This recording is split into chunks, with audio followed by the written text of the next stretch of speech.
F'diskors tiegħu b'reazzjoni għal budget għas-sena d-dieħla, il-Prim Ministru Robert Abela espona numru ta' dikjarazzjonijiet żbaljati mill-Kap Nazzjonalista Bernard Grech fir-replika tiegħu it-tnejn filgħaxija. Ewlenija fosthom kienet id-dikjarazzjoni tal-Kap li fid-dokument ta' qabel il-budget tal-Partit Nazzjonalista kien hemm biss spelling mistakes. Fil-fatt il-Prim Ministru rrimarka żbalji sostanzjali f'dan id-dokument li ġie deskritt bħala wieħed mimli tgerfix mill-midja indipendenti.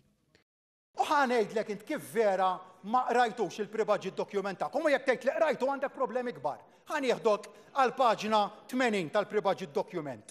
Min ġurnata tal-leave tal-missirijiet, il-paternity leave, li intom qed tgħidu li għandna bħalissa f'pajjiżna qed tipproponu li mill-ewwel ta' Jannar tal-2024 min ġurnata skont intom l-għandna paternity leave ittellawhom għal 5 ijiem. Imma possibbli ma rrealizzajtx li f'Awwissu ta' dis-sena aħna tajna 10 ijiem paternity leave lill-missirijiet tagħna.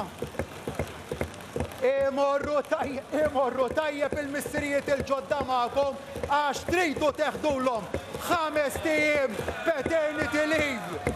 Il-Prim Ministru pponta wkoll li żball tal-Partit Nazzjonalista fejn qed jingħad li dħul tal-Gvern li jiġi mit-taxxi se jżiduh bi 42.6 biljun euro, żieda ta' aktar minn 8 darbiet.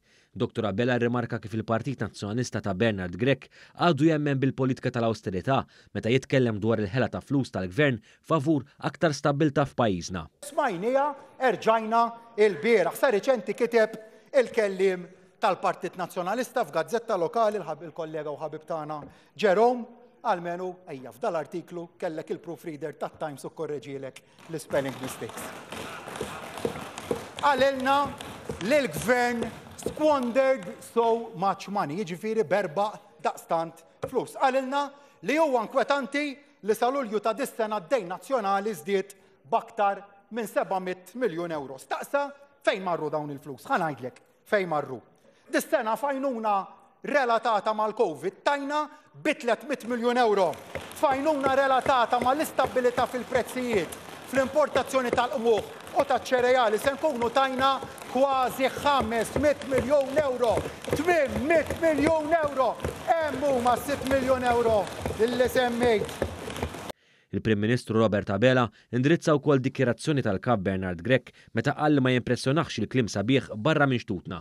Meta nkun barra minn pajjiżna, barra minn xtutna, kliem sabiħ biss immur ngħid dwar pajjiżna, kemm dwar dan is-suġġett tal-enerġija rinnovabbli, kif se nagħmel fl-Eġittu l-ġimgħa d-dieħla fil-COP27 u dwar kull suġġett ieħor.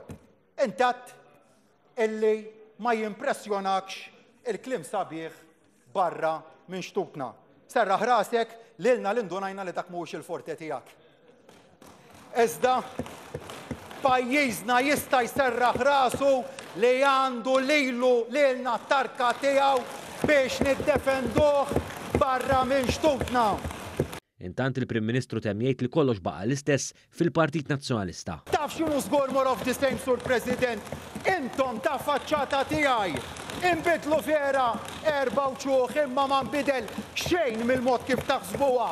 New faces, same old hands. U għaliex, Sur President, għadhom sal-lum immexxija mill-estremisti ta' żmien Gonzi PN u ta' żmien Simon Busuttil.